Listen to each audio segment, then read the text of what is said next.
hello to everyone from far and near. Today we'll be bringing in another session of Natural Learning Virtual Forum. Um, Another exciting day. My name is Samuel Marty. I will be your Master of Ceremonies today. It's with great pleasure that I'm able to introduce such wonderful trailblazers within our nation of Canada. I look forward to the topics we will discuss today and the answers and questions that we'll go through. Without further ado, I'll do a little introduction to the forum today. National Links is a learning. National Links is a virtual designed to support First Nations economic development officers, land managers, and elected portfolio holders, hosted in partnership with Procurement Assistance Canada and other collaborators. This weekly 1 hour series offers practical, skill-based workshops focused on advancing successful land and economic development initiatives. Led by Can-Do staff and guest experts, the session promotes knowledge sharing, capacity building, and meaningful dialogue, empowering participants to drive sustainable growth in their community. Some topics to come will be the SETI presentation, a little bit into procurement and partnership, a little bit of housekeeping for the audience. Use the raise hand function when wanting to speak or ask a question. Be sure to grab some water or a coffee and enjoy and get comfortable with today's session. Also, be sure to grab a notepad in the case that you would like to take notes or write down your answers in advance for our Q&A later on in today's session. I would also like to remind that there will be a $100 gift card draw for doing the evaluation, which will be sent out after today's session. I'd like to encourage you all to take part in this evaluation, as your input is quite crucial and valuable to making this more effective for all nation members or all of those who will be tuning in. Today's session is Empowering Youth Voices, so the stories of success and impact from BC's next generation leaders. Join us on inspiring and empowering webinar spotlight. Join us for an inspiring and empowering webinar spotlighting two outstanding young leaders from British Columbia in this special BC showcase. These dynamic individuals will share their personal and professional journeys, stories of resilience, innovation, and leadership that have driven meaningful change in their communities. Whether you're a young person seeking motivation or a professional looking to support the next generation, this event offers powerful insights into what is meant to lead, preserve, and make a lasting impact in today's world.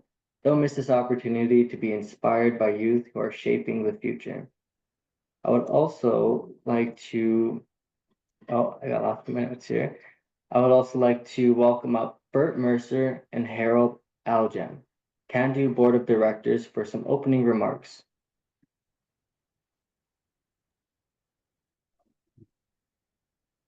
Thank you. Hi, everyone. Thanks for having me. I'm Bert Mercer, Business Manager at CTAC Development Corporation, based in Good Dynamics, which is also known as New Edge. I'm the Northern BC Director for Can-Do.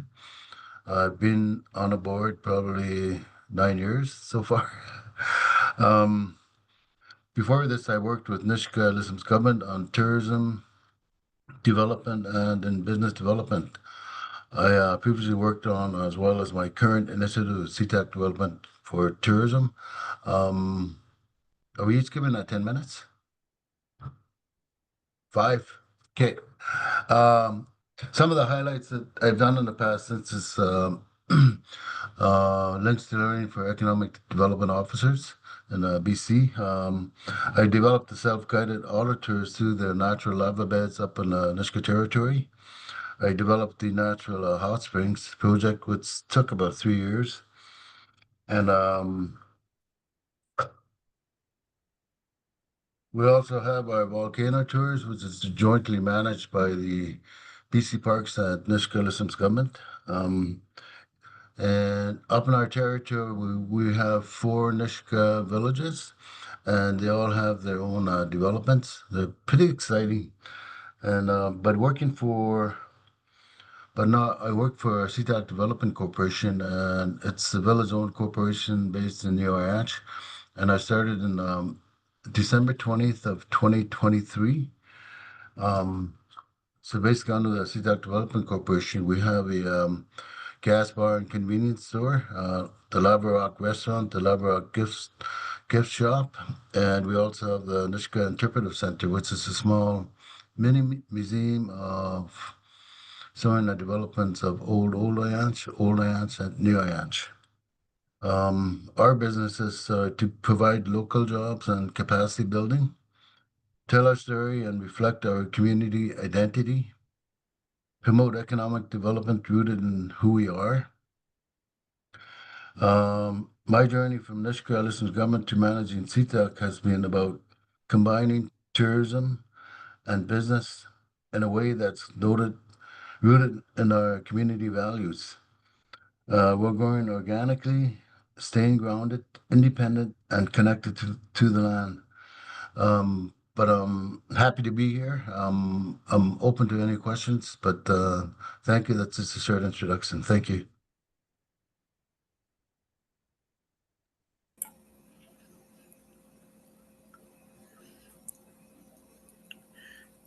Good morning, or just afternoon in Merritt, British Columbia. We're an hour behind the Alberta group. I'm Harold Aljam. I'm a board of director, as Bert said. I think it's about 9 years for Can Do. I've attended many of the links to learning that were organized by Can Do in Vancouver mostly. In our area, we're the southern part of British Columbia. I'm in the Nicola Valley. Uh, I was the president of First Nations Agriculture in British Columbia. It's an area that is quickly being vacated by the youth group, uh, but it's as there are many programs out there available upon application. But many groups are not applying. There's good opportunities that are available throughout BC. You can look at the new Relationship Trust program where communities or entrepreneurs can apply. I have worked with my local Indian band, Coldwater, and also worked with a tribal council on projects that included all the bands or an individual. They had many successes uh, and many uh, failures due to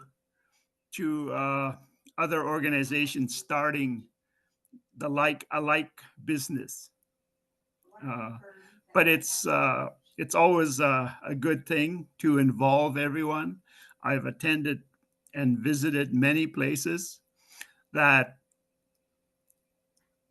the the main word is to work together. I have visited many operations and many casinos, but they always say you need to work together. And that's where we have quite a few failures. The bands are trying to do it themselves and are struggling. And we're not taking advantage of our populations in our areas to really take a lot of that business. And looking at youth, I am happy to see what's coming up. They're educated and willing and all gung ho to be involved, and that's what I like to see. Uh, Other than that, from I guess from ourselves, hoping that we see many of our youth coming up the ranks and grasp this and be involved. So I appreciate it. Love to hear what you guys are talking about. So again, Harold Aljam from the southern BC rep. Thanks. Thank you, Harold and Bert. It's truly a pleasure to meet you virtually, and I look forward to seeing more of the progresses that you are going to be doing for the young up and coming leaders. We'll be sure to be following up on that. Bert had also put his email into the chat, so if anybody would like to seek any advice or just a general discussion, feel free. I'm sure we can gain a lot of insight from these professionals that have been in the field for some time. Without further ado, I'd like to move over to our speakers. Please welcome Archie, founder of Sklow Analytics and a respected Sawipmic strategist from the Chakwiskan First Nations. Carl brings a powerful blend of cultural insight and business expertise. Having led major initiatives in Indigenous economic development, including securing a historic role for the Sawipmic Nation in international treaty negotiations.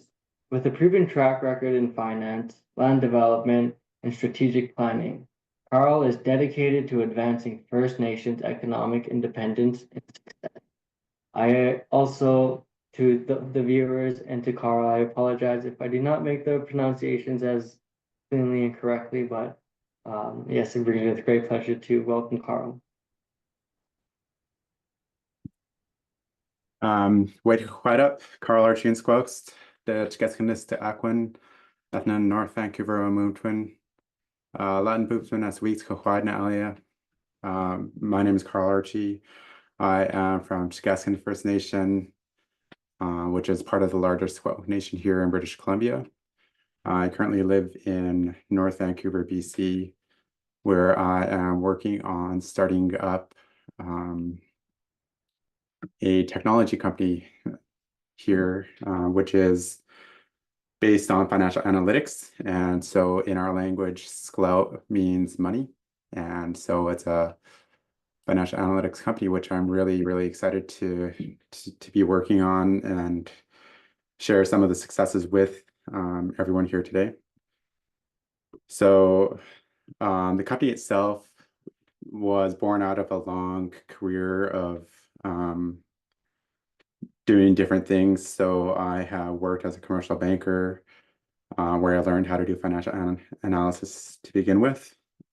Then I went on to work in a civil engineering firm where I was able to help communities do financial planning to be able to pay for the infrastructure that they build in their communities. So whether it's building roads, sewage, water treatment plants, those types of things, making sure that First Nations can afford those. And so I really got an idea of what it takes for First Nations to be able to move projects forward from a financial perspective. And then moving on, worked in some treaty negotiations, and then most recently worked in venture capital as one of 3 First Nations who were in the industry. So I worked at a $500 million fund called in BC Investment. And what we did there was we made investments into private companies that were high growth and highly scalable in potential. So types of companies that we invested into were similar to how companies like Uber and Facebook got their start. So they took private investments and grew their companies rapidly. We looked for similar companies, but in areas of sustainable development. So climate change, inclusive communities. So making sure that we're including people like women and people with disabilities into the industry, reconciliation, and just general technology innovations here in British Columbia. So it was a really, really cool experience, which gave me some insights into how companies grow to a scalable and large level here in British Columbia. And then these companies often grew throughout the world. And I found it really, really inspiring. So when I left that company now over a year and a half ago,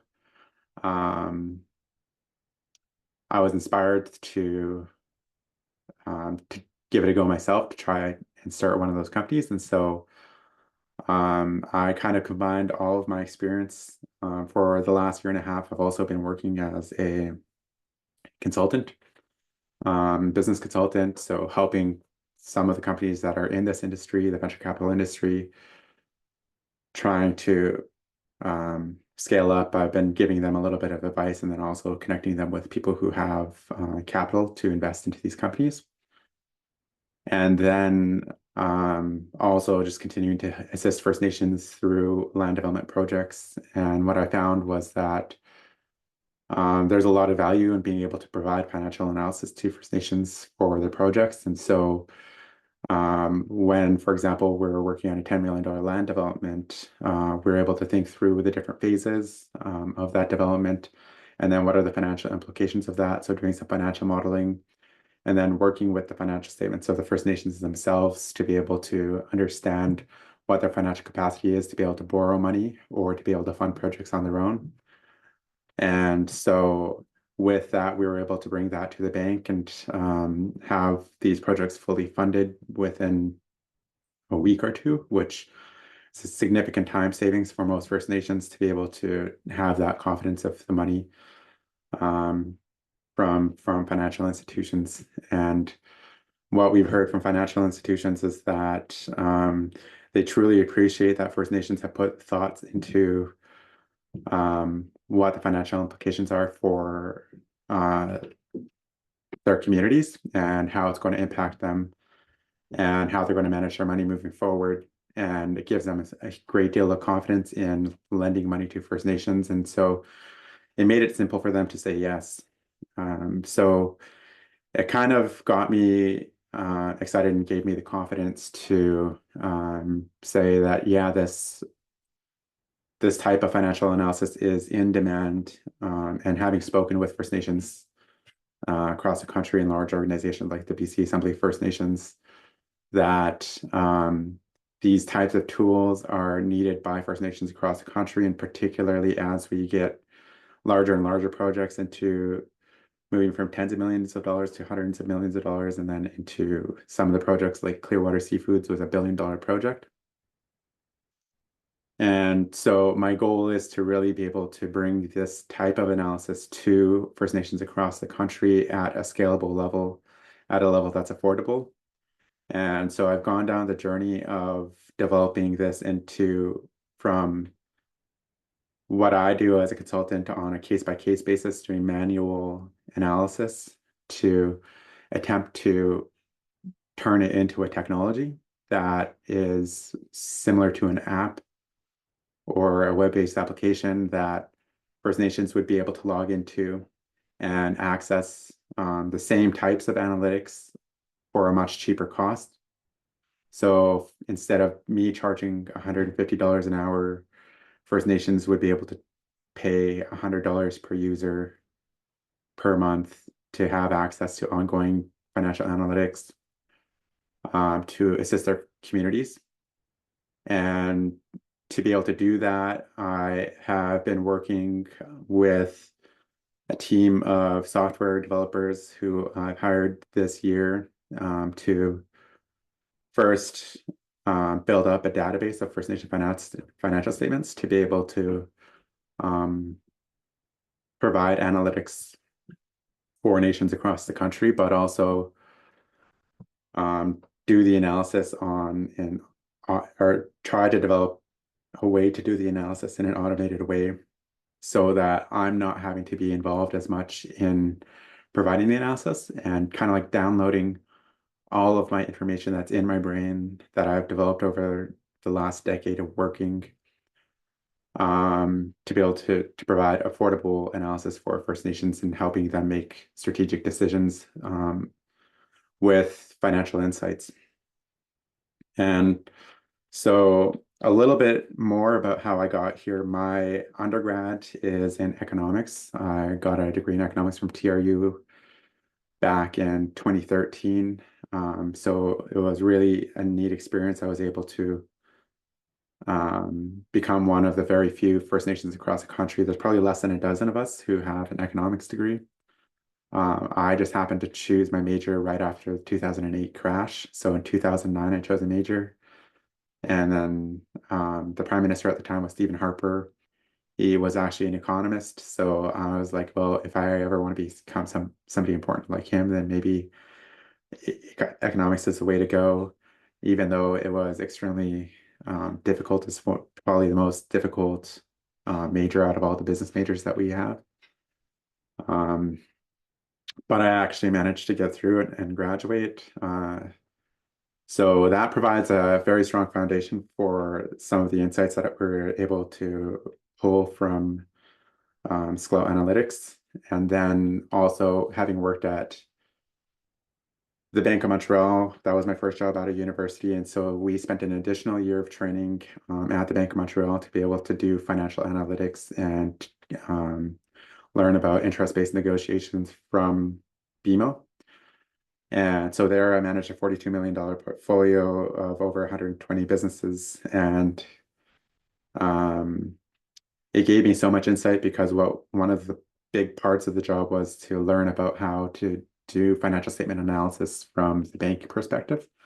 So understanding the different ratios, like cash days ratio is one very important one that's applicable to First Nations. Cash available to debt service is another major one for First Nations. But other financial efficiency ratios. And over time, I've learned which ones are more specific to First Nations, but also have come up with some new ones that are unique to Sklow Analytics, which are ratios that allow First Nations to make highly strategic decisions for the self-sufficiency of their communities. And in my experience, almost every single First Nation across the country has a desire to become financially self-sufficient.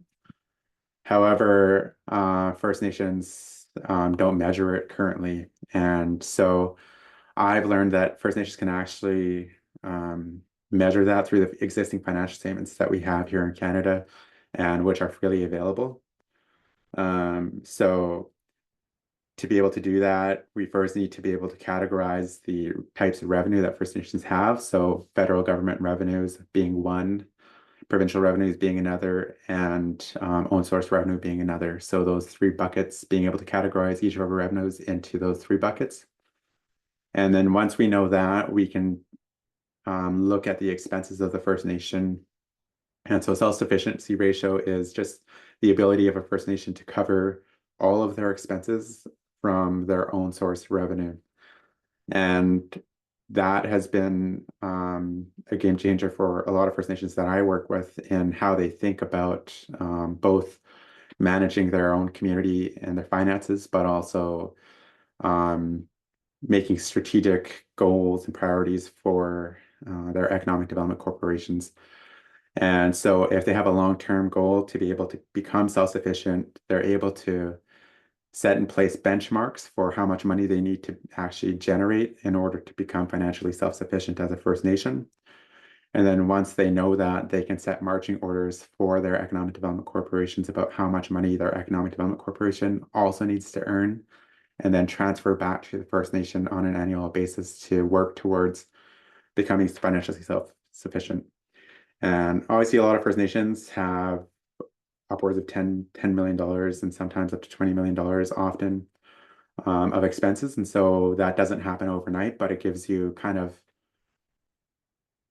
a goal to work towards. And so if a First Nation can begin to make, say, $1 million or $500,000 additional and above what they're currently earning, you start to eat away at that dependency on the federal government. And over time, say 10 to 20 years, you'll find that you're able to cover a higher proportion of your expenses relative to relying on federal or provincial governments for revenue.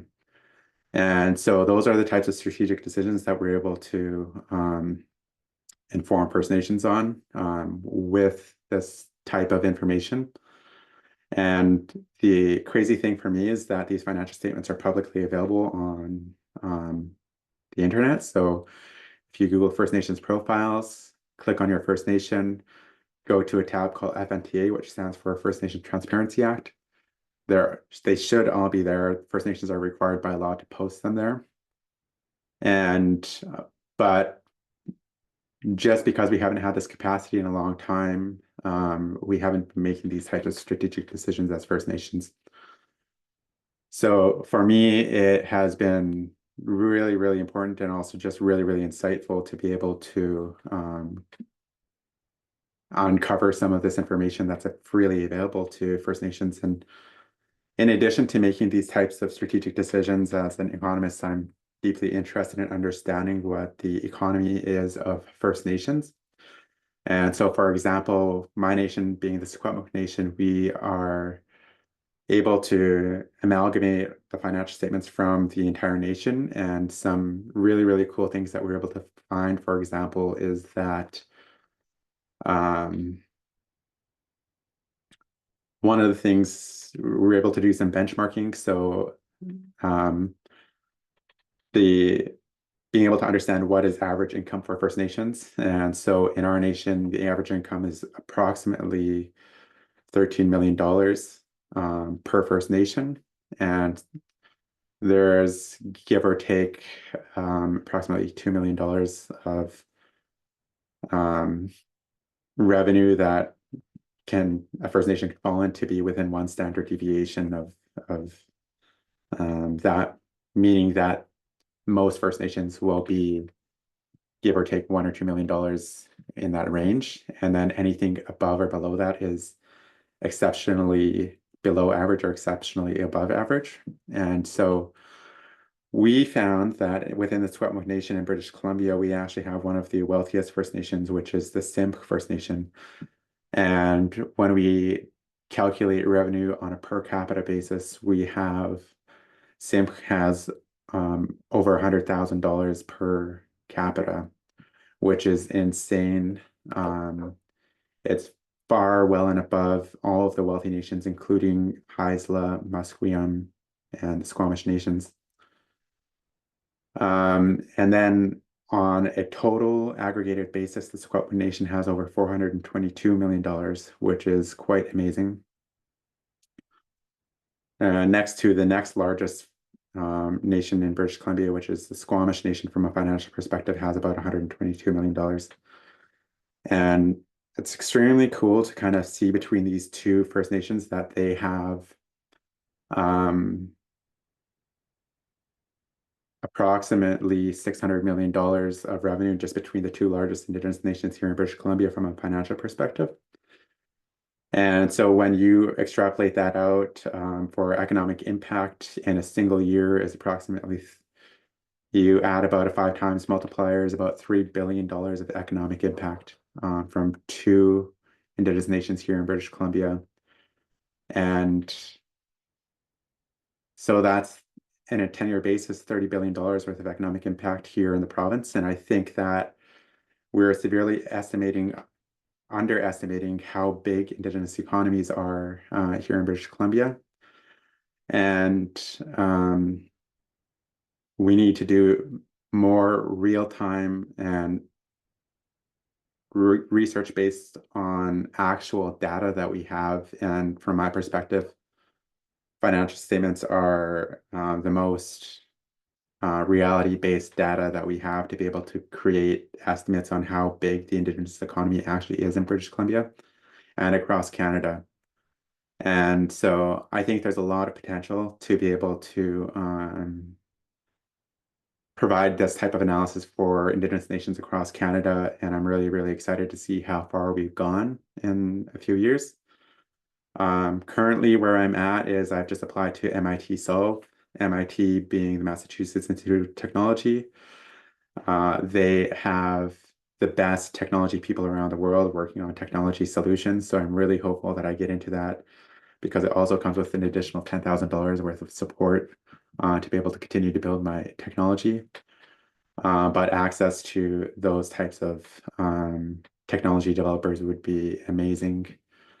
And then working with a number of organizations to be able to conduct some type of economic research for them. and being able to have discussions with organizations like the First Nations Bank of Canada, but also the Bank of Canada on what types of products we could be able to develop to be able to assist them to achieve their mandates. First Nations Bank of Canada being able to provide banking services to First Nations across Canada, and also they have a goal to grow their bank significantly, but also from the Bank of Canada's perspective to be able to conduct economic research across Canada in a more real-time way. So it is an extremely exciting time. I'm exploring potential options on platform developers. So me having the data and the insights, but what we require in order to provide First Nations access to this information is to have a platform. So we would kind of put it on top. And the platform is simply the place where First Nations are able to log in and then see the information that they need for each of their computer or each of their users or their community members. So it's a really, really exciting time. Obviously, it costs a lot of money. I've also just been accepted to attend Web Summit, which is upcoming at the end of May. It's 3 days. The world's largest tech summit or tech conference. So I'm extremely excited about that, to be able to continue to meet people in the technology space. As I mentioned, I work in finance and less in technology, so I've had to do a lot of learning. I'm currently also doing my certificate in certificate in data science for investment professionals through the CFA Institute, which is Chartered Financial Analyst. I've got one more course left to be able to get my certificate, which is super exciting. So I should be able to do that within a month. And then lastly, working on my CFA designation. So those are 3 exams. They're extremely difficult. It's a professional designation, so similar to becoming a lawyer or an accountant, but in finance, for the finance industry. And so I spend a lot of time studying if I'm not working, and it's been extremely cool being an entrepreneur. I found across the country there's actually not a lot of support for entrepreneurs because most of the economic development support is going towards First Nations economic development corporations and companies that partner with First Nations. And so it's a nation-based perspective rather than a perspective of assisting individual entrepreneurs. And so I've always been frustrated with that. One of the last initiatives that I kind of started recently was just a leaders lunch. We call it Indigenous Leaders Lunch. And so it's just a time for Indigenous entrepreneurs here in the Vancouver area to grab lunch once a month. We started 2 months ago. We had 3 of us started. And then we said everybody invite 3 people. So we had a dozen people attend our last one. And our goal is to double it for next month. And I've already had an additional 5 people ask to attend. So it's just a place where we get to network. We've already been in touch with a number of new entrepreneurs where, for example, we had a sign maker and he makes signs for First Nations, and he's got new orders already from that lunch. So it's super exciting. And then hopefully we can continue to create that space. And next month we're going to add the elevator pitch session. So you get 3 minutes to pitch your business to the entire group. And then each time we'll rotate between the entrepreneurs and give them a chance to kind of pitch their business to everybody and hopefully grow their businesses and have entrepreneurs support each other. So it's a really, really exciting time. And it's just cool to be able to use our network to be able to support entrepreneurs and build a collaborative community. So that is me in a nutshell in my company. So hopefully you're able to get some insights, and I will hand it back to you, Sam. Thanks. Thank you, Carl. It's truly amazing to hear such a young leader like yourself really going away and paving the path for young entrepreneurs like myself. And I've learned a lot just from listening in and have been inspired to move forward and also pursue that educational round, because that is our new buffalo in this day and age. we have to use that paper so that we can fight against, and fight for that reconciliation that we're all craving for. It's truly a pleasure to MC for you today. It's truly a pleasure to listen in on the inspiring words and the journey that you have shared with us today. Once again, thank you for your time here. And, I'm sure there's going to be a lot of questions here today and wanting to pick your brain at this and that. But once again, thank you. It's truly Thanks, an Sam. inspiration. Thank you, Sam. Hey, Carl. It's Bert Mercer. I like the idea of that, like a coffee club or breakfast club. I know in Terrace, BC, through their Chamber of Commerce, they have. They're not all First Nations, but they have local business in Terrace where they meet for breakfast early in the morning just to discuss business in the municipality of Terrace. But we're thinking of that up in the Nass Valley, specifically for the Nishka entrepreneurs or people living in the area that aren't Nishka. Because I think that's a great idea because even involving our corporation, which I'm the business manager, because we have a lot of opportunities that are moving forward now because of the that big project of Sea Listens LNG. So there's a huge opportunity for entrepreneurs. I just wanted to mention that to you.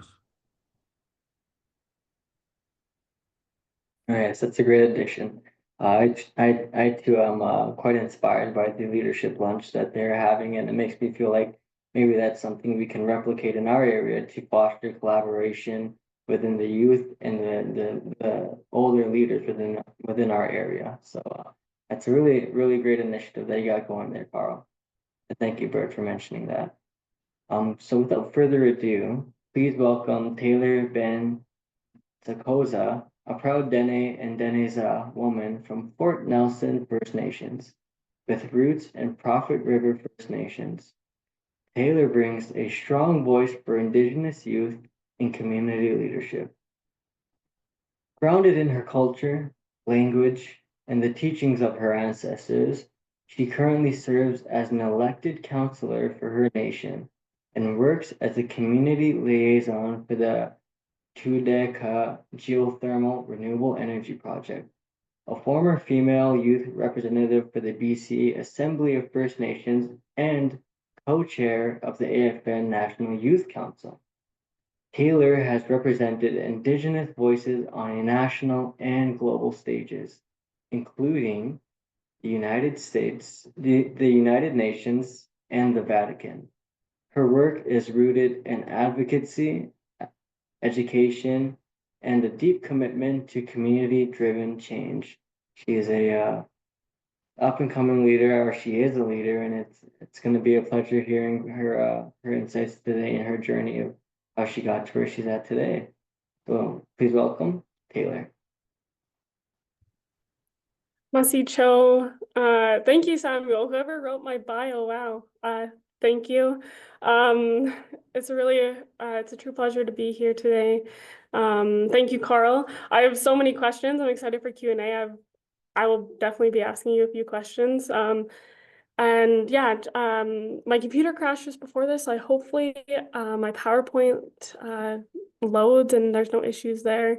I wasn't gonna do a PowerPoint, but I'm like, watch me forget what I want to say or how I want to tell or craft some of my story. And so I'll load that, and then if you can let me know if you can see it, because I'm gonna try and go full screen. Oops. Okay, can you see it large screen? Yes, perfect. All right. Yeah, I feel like a lot of my intro was already covered, so I feel like my time might be a little bit less, but nonetheless, very excited to be here. Masi Cho, thank you, Candu, for inviting me. I spoke on the National Youth Panel in 2018, and then I also did the Youth Economic Development Summit in 2021, and then I came back as a mentor in 2022. So yeah, very much love our Can-Do family. And congratulations, Samuel, on being the new youth director. Yeah, are you not the youth director?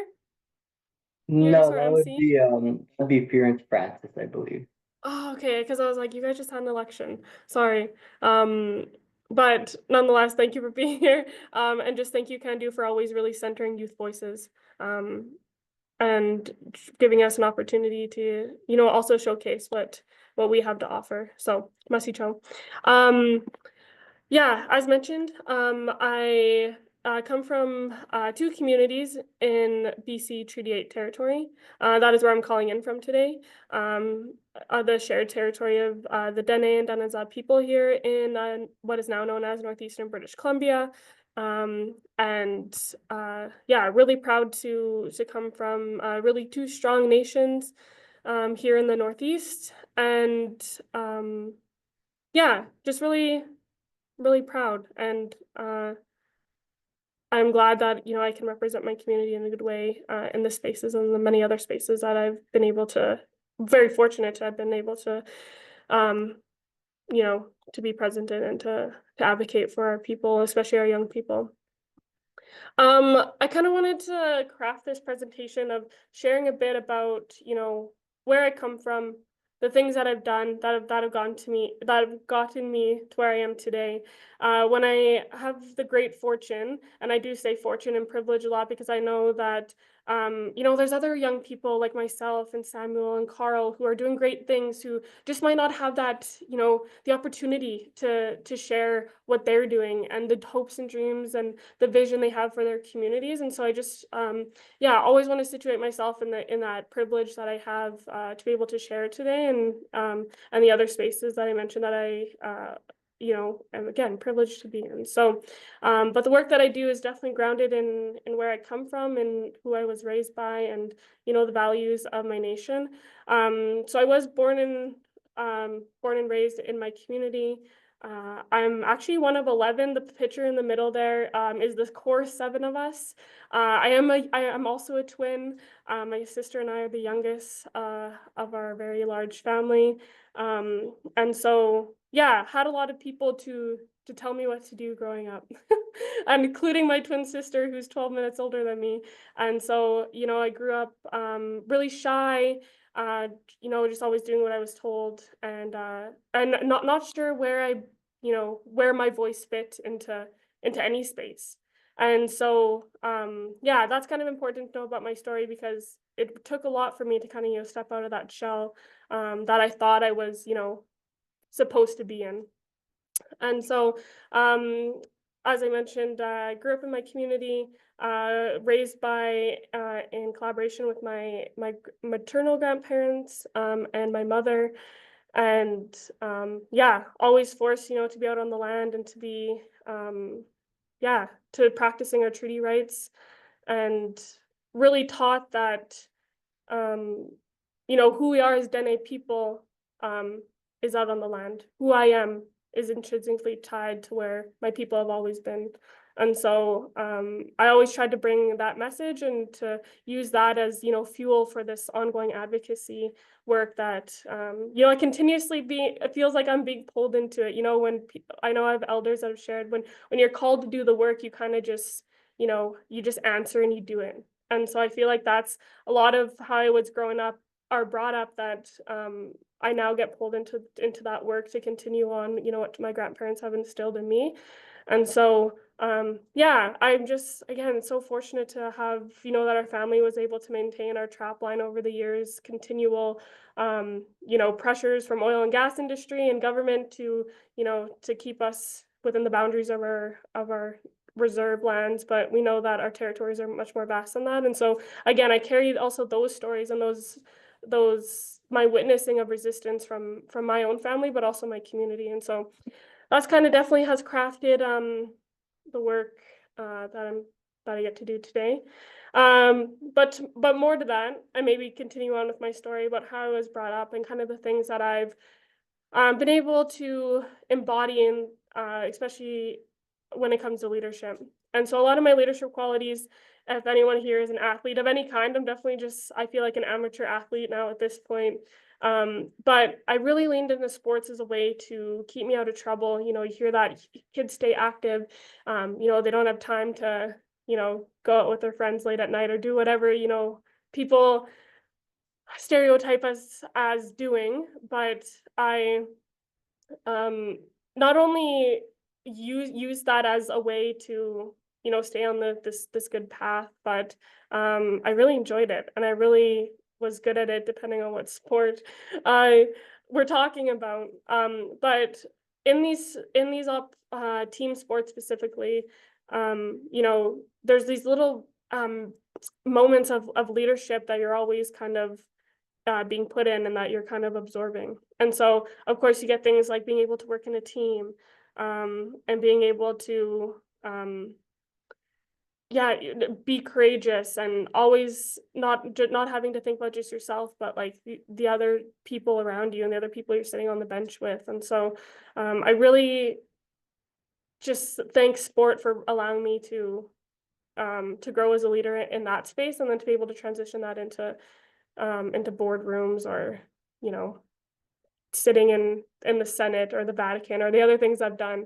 I really give onus to sport for allowing me to figure out who I was as a leader. Because like I said, when I growing up under all these siblings, the youngest of how many, I wasn't sure where I fit. And so sports really allowed me to shape the leader I've become. And I should also mention that, this is just one space. My mom was chief when I was younger. My grandpa is like the longest standing chief in our community.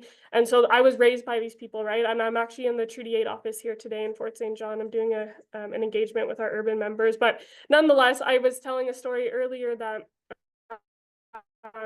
my mom would bring us to these, we'd have to sit under the table and color and be quiet, and and she would be up there chairing these meetings and really advocating for our home. So I also recognize that in some way maybe I was being mentored to be in this role today, but I also have to also take accountability, and maybe take back some of my own story, that actually I worked really hard to be the leader that I am today, and sports was one way that I did that.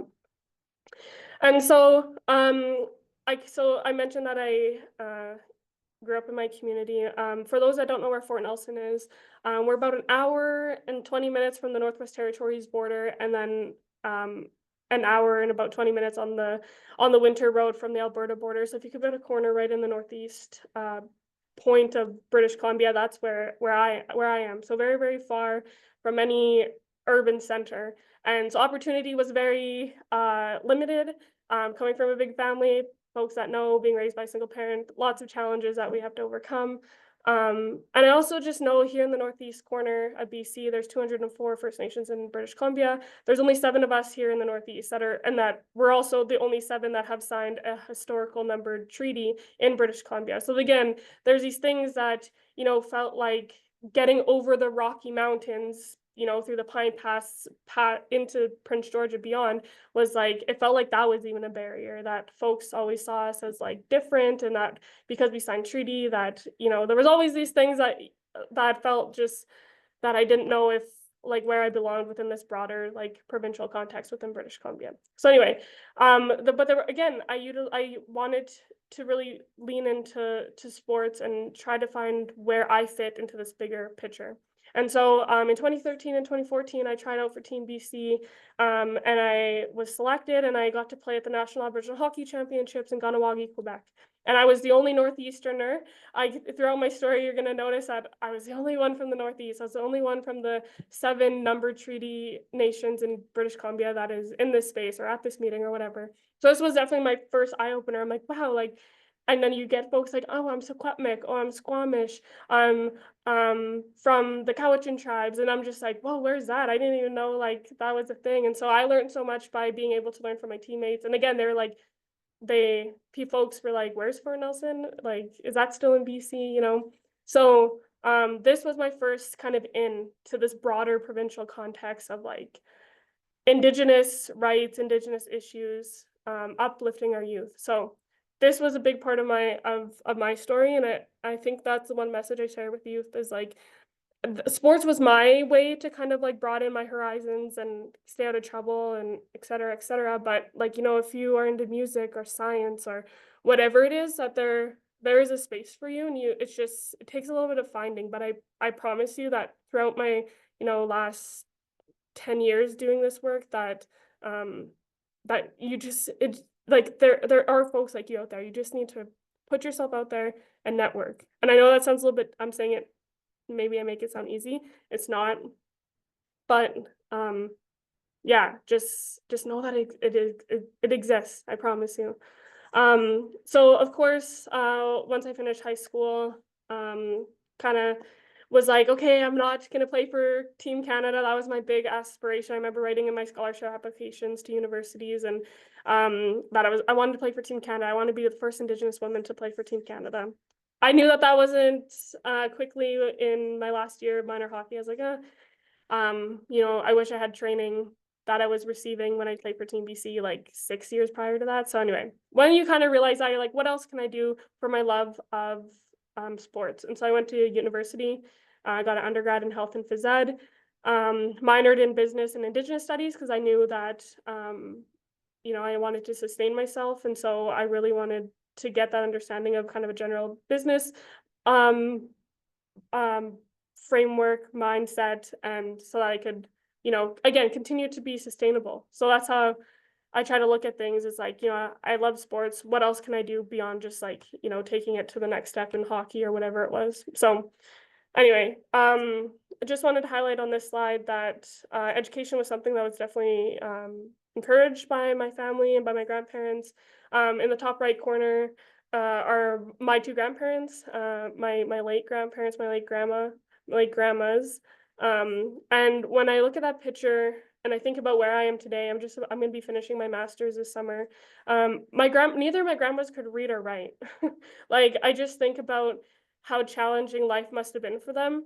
But again, in their worldview, it was I might have a master's in Indigenous land-based education, but they have PhDs in our rivers and hunting and harvesting. And it just, like, when I started to reflect on like how walking into worlds could actually be possible, I just think about my grandmas and how influential they were on me, and that my Western education isn't the only way that I can be successful in this world. And just wanted to highlight oh, and I'll finish off with my grandpa. He was a really big advocate for our treaty.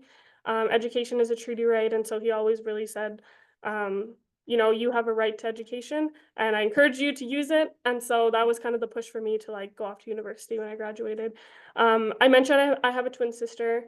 This is kind of an extra story that I like to add in.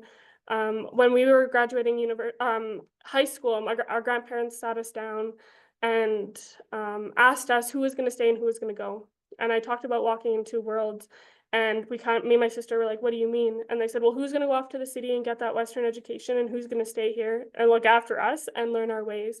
And so I went to university, and my sister stayed home, and she was actually on council when we were 20. And she now has my two nieces who are my whole world, and so she kind of did that part of life, and I went off to university. So that's kind of how our grandparents really saw, twins as a gift, that they were able to utilize us both in really good ways. And then of course I just have folks in my family who really utilize that Western education to the fullest potential. My cousin Caleb Behn is a lawyer, and then his sister, Dr. Danielle Behn-Smith, is a family physician. And so, yeah, I just had really good examples around like what education was. This is just highlighting that I got a degree. And again, when I give this presentation to youth, all I knew was Fort Nelson. I went to Calgary when I was 18, never been there, just like jumped in. And while I was there though, I really wanted to like absorb everything that I could. And so I got to meet Haley Wickenheiser. I volunteered at WickFest when it first happened in 2014. Again, my role model, I was like, oh my God, I'm like standing in the same room as Haley Wickenheiser, crazy. Jumped into campus life, and then really started getting involved in some movements. And I was in Calgary when Tina Fontaine and Colton Bushy were murdered, and Tina was found. And so that's when I really got involved and was like, wow, folks, like, and even in some of my classes, folks didn't even know what was happening. And I was like, what? How don't you know this is happening? Like, don't you know that these trials are going on? And like, my friends were like, I have no idea what you're talking about. And I was like, whoa, this needs to change, and I want to be part of that change. So that was kind of one part of my experience in the city that I really took with me, you know, even beyond when I graduated. And I knew that I wanted to walk in both worlds. I knew that going into university, and so I always looked for opportunities to take my education onto the land. And so I went to Hawaii twice, and I did a field school out to Stoney Nakoda Nation. And again, I was like, I want to do things differently. I want to see how we can utilize Western education and our traditional knowledge in a way that, you know, benefits everyone, but especially our young people in our communities. So and then of course I was like, well, I should probably go to somewhere a little bit longer than just doing like 2-week courses on the land in Hawaii or Stoney Nakoda. So I went to Australia, lived there for 6 months, studied abroad, and learned about what the First Nations in Australia were doing and how they were, you know, resisting these ongoing colonial tactics by government and industry and, you know, whoever else was trying to encroach onto their land. And so this was also a big part of my again, just broadening my horizons. That was always what it was about. I was like, I'm just going to sit here and listen and take this all in, and then hopefully one day I'll have the opportunity to do something with it. I could do a whole presentation on this. Within the midst of that, my grandma, Mary, I got sick and she passed. So I took a semester off of university to be home with family. And it was actually on Facebook that I saw an opportunity to sail across the Atlantic.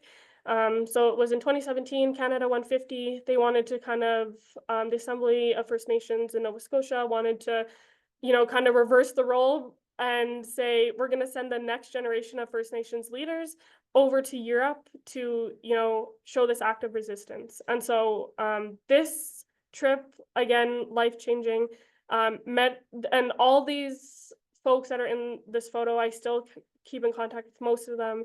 And it was through a lot of these connections that I was able to, like, you know, and then when they share something on Facebook, I'm like, oh, what? You can apply to do this. So then it just kind of, you just start networking and you start learning what other opportunities to get involved. And so this was a big part of where I think things turned for me in 2017. So I go back to school, and then in 2019, again, you see things on Facebook. Oh, they're looking for young people to do this or this or this. So there was an opportunity for me to apply for Daughters of the Vote in 2019 to represent my riding here in the Northeast. Peace River, Northern Rockies, Prince George is our riding. And so I applied and I got it. So I got to go to Ottawa. I got to sit in the House of Commons, and I got to sit in the Senate and network with municipal women. I should say this is like all focused on women, obviously.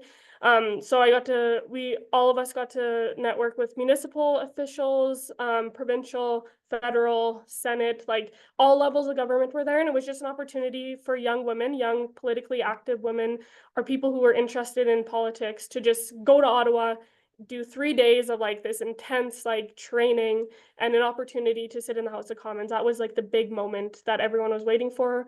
And but the night before that we were set to sit in the House of Commons, Jody Wilson-Raybould and Jane Philpott were kicked out of the Liberal caucus. And so the Indigenous delegates, we got together the night before. We're like, we're going to be addressed by all the federal party leaders, including Trudeau.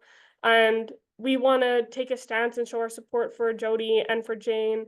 And what can we do? And I remember leaving that meeting that night. It was like midnight. We're like, man, we have to be up at 6. Like, we need to go to bed. Like, when you guys figure out what we're doing, let me know.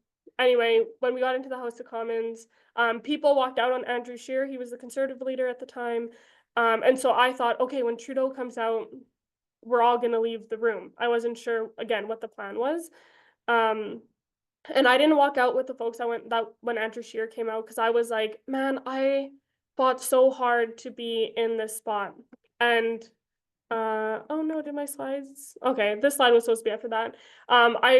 We drove across Canada when I was 7, and my grandma Mary, who raised me and my siblings, this is the picture that we were outside Parliament, and I was 7. And I remember, we were just tourists, right, at the time. And so when I was sitting there and I was like, you know, thinking back to this picture specifically, that like my grandma could never imagine herself and or any of her descendants having an opportunity to sit in the House of Commons. And so it was really hard for me to want to walk out, because I said, man, I worked so hard to be here. Our people worked so hard to be here. I just can't get out of my seat. And so when Trudeau came out, folks started standing up and turning their backs while he was speaking. And then those are kind of the news articles and stuff that I shared in the earlier slide that it just harnessed national attention. People are like, oh my God, like these young women are pissed at Trudeau and they want to support Jody. And it was just like one of those moments I like, and Jody actually writes about it in her book. If you read her first book, she mentions this moment of seeing us support her and Jane the day after they were kicked out. Her political future was like on the line, and there was just like so many things that were going on. But you know, I never thought I was gonna be there. You know, just the way the turn of events that the night before she got kicked out, you know, it was just like these things just happen. And I'm so grateful for this opportunity because it really opened my eyes to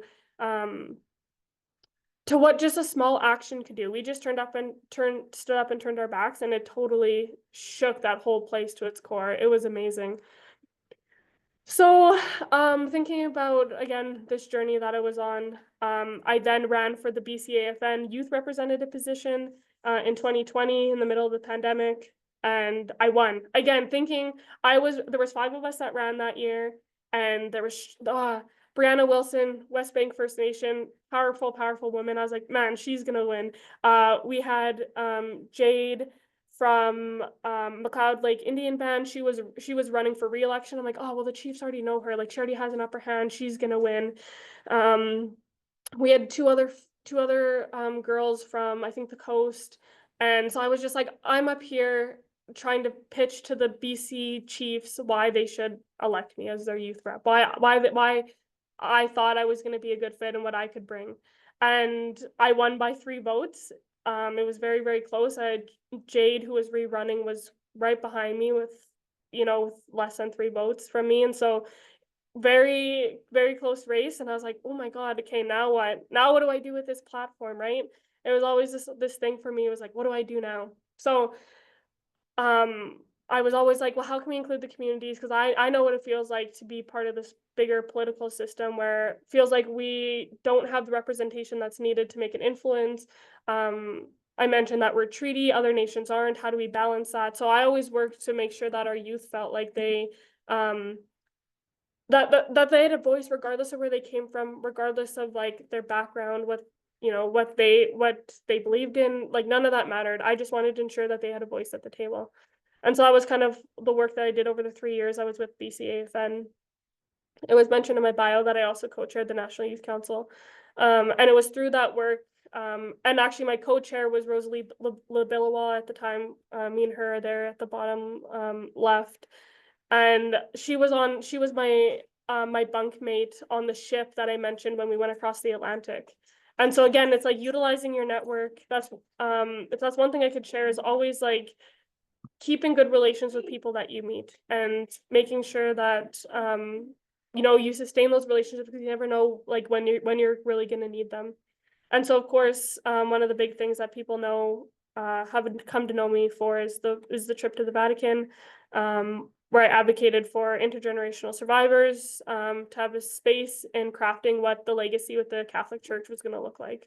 So that was kind of our big messages there. And then of course I was like, well, I kind of like this global work, taking what I learned in Australia, Hawaii. I was like, I think like if we came together globally as Indigenous people, we can make a lot of impact. And so that's kind of the work I did at the UN. And a lot of these programs, like if you know anyone, connect with me. I would love to share applications because a lot of this stuff was just things I saw on Facebook. Hey, we're looking for 3 youth to come with us to the United Nations. We're looking for a youth speaker for this event. And so a lot of like when I spoke at the Senate, they do this yearly program for emerging Indigenous leaders. And it's for young people 30 and younger, and it happens I think they're trying to change it to happen during like kind of Orange Shirt Day, like in late September. And so again, just keeping your eye out on social media for those opportunities is really how I've come to do a lot of this work. And so that is one thing that I would share with people. And I am almost done, and this is my second last slide.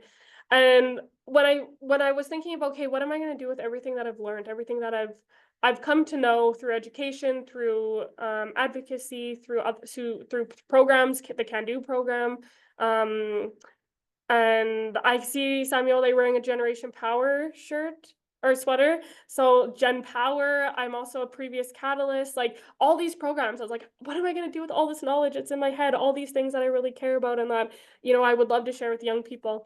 I started a program called Ask Auntie in my community of Fort Nelson First Nation. It's a land-based wellness program where I bring in aunties and our girls get to meet them and learn from them and really connect with themselves, each other, and the land. That was kind of like something I was so passionate about. I remember, I was in that first few slides I showed, my little self with my first moose I shot and me cutting up a beaver. And, I was like, wow, those were the moments that I was like, I can do anything. And so I was like, how can I give that back to other young women in my community and giving them an opportunity to see life through both lenses? Because that's, again, what I was offered and what has really made all the difference for me. And so Ask Auntie is just like the heart and soul of everything that I've been able to do. And it's an opportunity for girls in my community to, to try and figure out where they fit and what they're passionate about and like where they see themselves really making an impact. And so Ask Auntie, yeah, my little baby, my girls, they're just everything. I was going to touch on, because I feel like it's Can Do, economic development. What else have I done with what I've gathered in my brain and in my experiences? I work for my nation's renewable energy project called 2 Day Geothermal.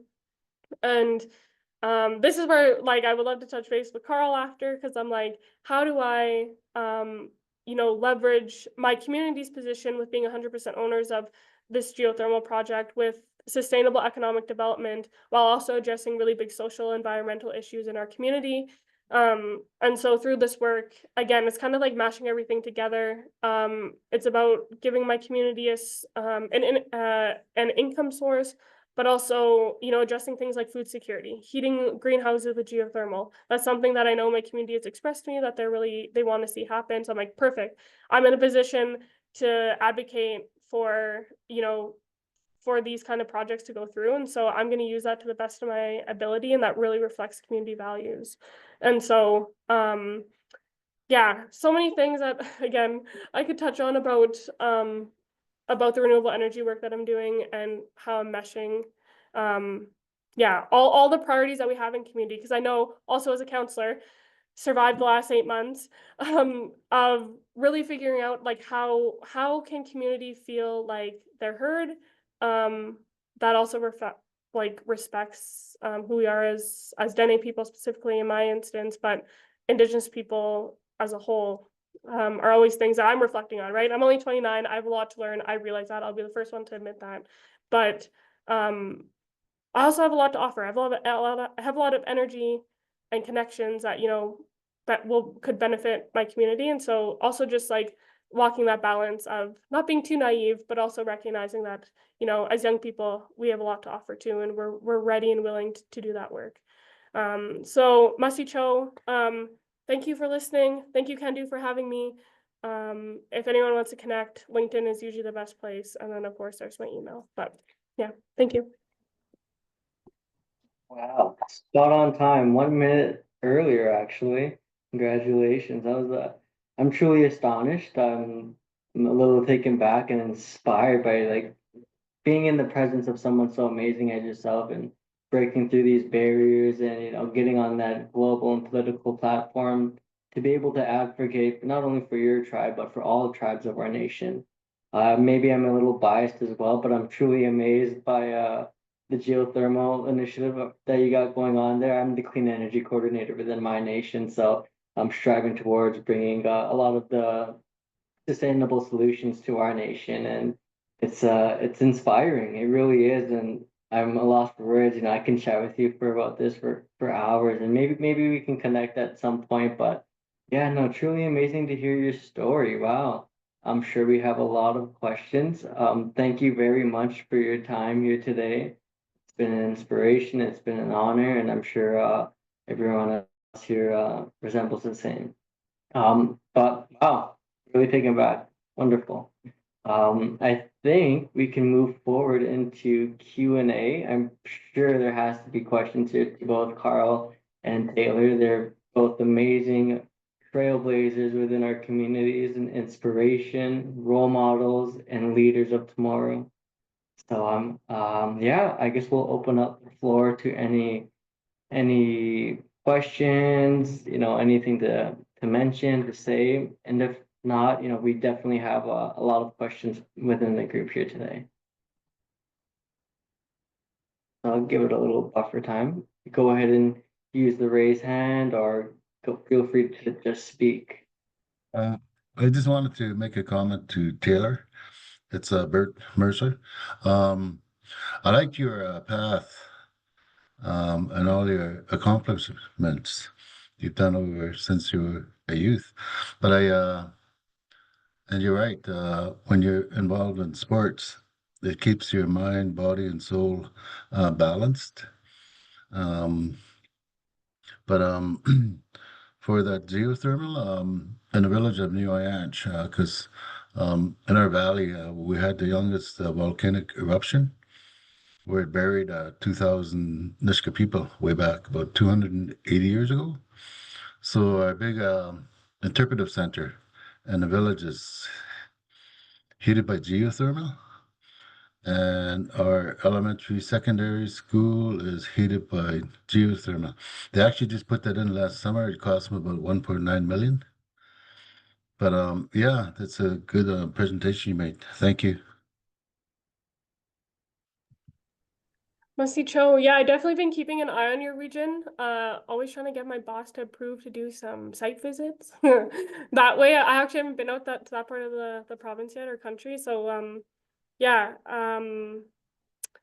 yeah, well, I could chat geothermal all day. Love it. Renewable energy. But yeah, Musty Cho, thank you. Yes, thank you, Bert. Would there be any other questions in the audience today? If not, I do have one little question to the both of you, Carl and Taylor. What message would you share with youth or community members who want to take action but just don't know where to start?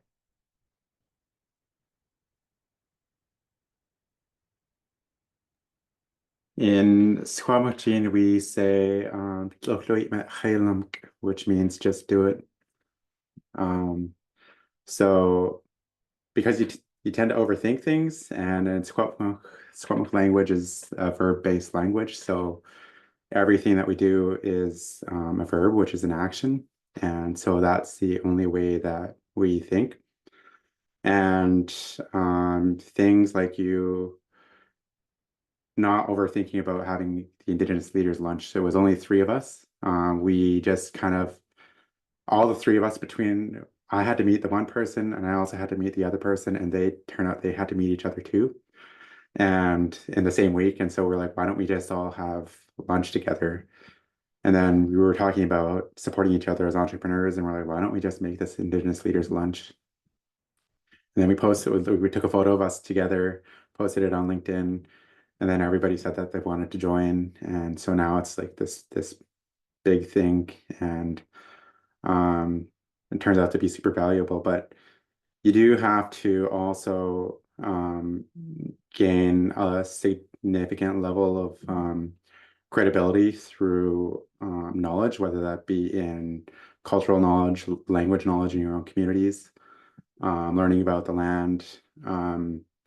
That's one of the things. I just spoke with the Haisla Nation yesterday, and I said the big part of what I'm able to accomplish in the world is because I have the confidence of knowing who I am and where I'm from, and that everything that I've done is because of my Secwepemc identity, not in spite of it, as an Indigenous professional. And what distinguishes me from every other professional in the entire world.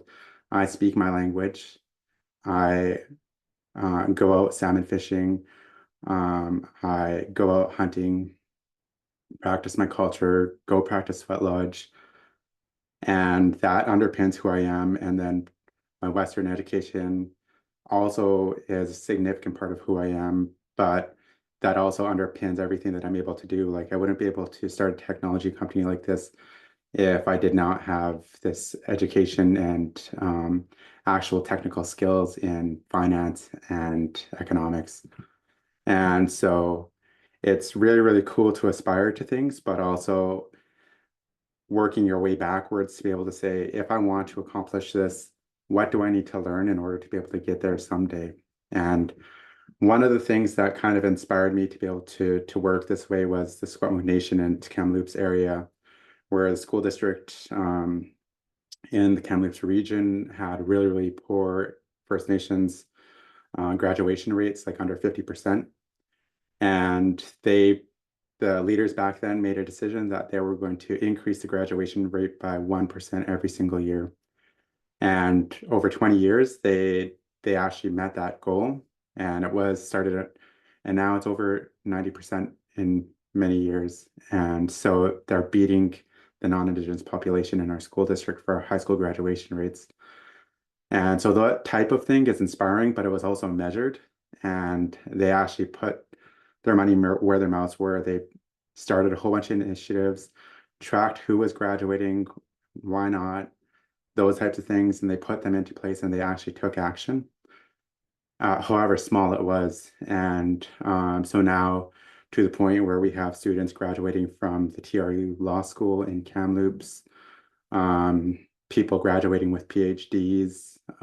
We have a language program with SFU. People are graduating out of that. A whole bunch of things that are super inspirational about rebuilding our own nation, but also just people contributing to the local economy. So you have businesses all over the place. As I mentioned, total nation, Squamish Nation revenue of $422 million last year alone. And so I think making sure that you, that you can back up the things that you want to do and actually work towards it, because a lot of people will say that they want to, and then they kind of put up this facade that they're working towards it, but they actually don't do it. And it takes hard work and commitment and a lot of sacrifice. And so even working towards my CFA, I do 3 hours of study every day, and I failed my first exam, but I'm redoing another one. And I probably failed the second one just based on how my mock exams are going to go. But then I have the ability to do a third time, and hopefully that will be the charm. But it's not easy to attain these types of things. And I'd say just do it, but also make the plan and stick to the plan.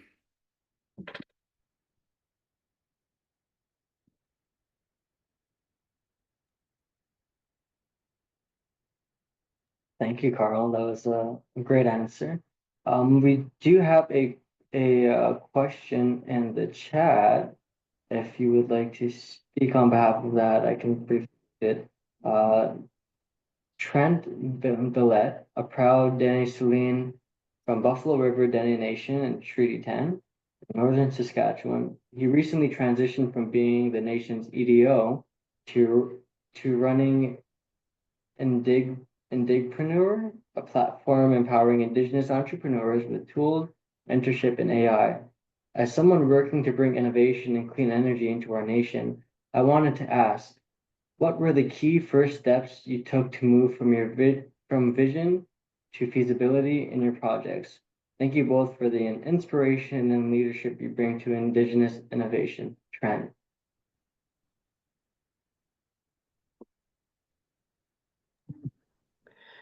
Yeah, I can go first because it's definitely interesting, Carl, and what your answer is to this.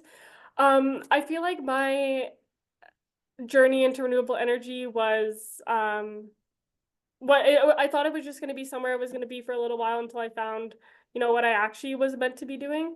3.5 years later, I'm exactly where I need to be. And when I first started with my nation's project specifically, I actually told my boss during my interview, I was like, I don't believe in this project. You can hire me or not, it's up to you. But I just think you're selling something to our community like everyone else has done since the 50s.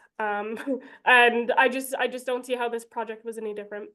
And Yeah. so I think when I think about this idea of bringing my vision or from vision to feasibility in this specific project, I knew that I like it was very fear-based where I was coming from. I was worried that things were going to continue to just happen the way that they've always done, and that even though my nation was 100% owners, that I was like, I really don't think you know that this is going to be any different. And so it took a lot of my own learning to understand the technology around geothermal, um, like how it was being used and what the benefit to my community was, because that was really important for me. So I think it was really that shift in understanding and knowing what the project was about was what brought me on board, to actually, being so proud to be able to talk about our project around the world. And just, yeah, and knowing that, like, okay, if I feel this way, there's other people in my community who feel this way. So how can I, bridge that? Yeah. So I guess that'd be my answer.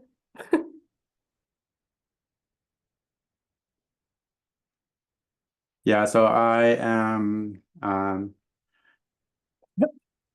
would say there's a couple of technical things, but first is to kind of like, I always encourage community members, communities to take small steps along the way that get you closer to your goal.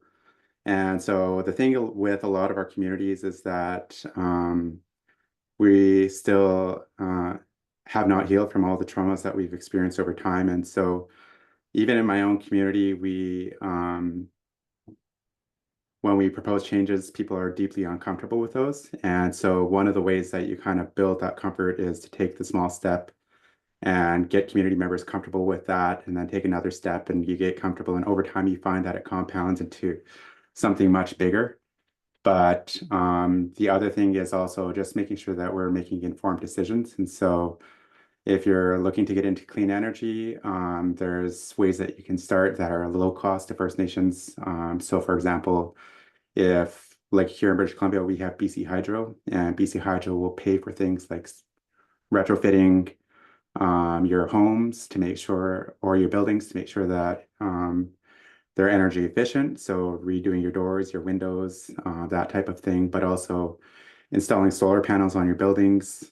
Those are small steps that you take to get your community comfortable, or even yourselves comfortable with doing these projects. And then as you get to know the space, then you move on. If you want to do larger projects within your territory, you have to start with making informed decisions, and you can actually look up online where there's potential energy available. So whether you're doing wind, there's mapping that you can get where there's potentially lots of wind. You can pull up maps where there's a lot of potential for solar power within your territory. And so putting all those maps together and then having someone explain to your community about what those potential resources are and how potentially big they are.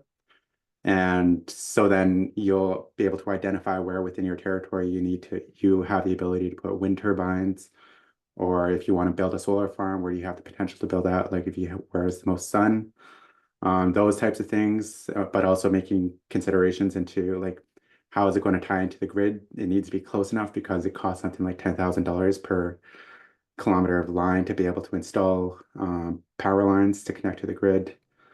Those types of things, you need to have a vision and then also build a plan of what it would look like. And then from there, you're able to put together all of the costs for what something like that is. And then say, the province of British Columbia here, we have a power buying program from BC Hydro. And so they give out rates, and then you can calculate how much is the project going to generate, and then how much can we sell it to the grid for. So then you have the ability to measure the revenues versus how much it's going to cost to be able to install something.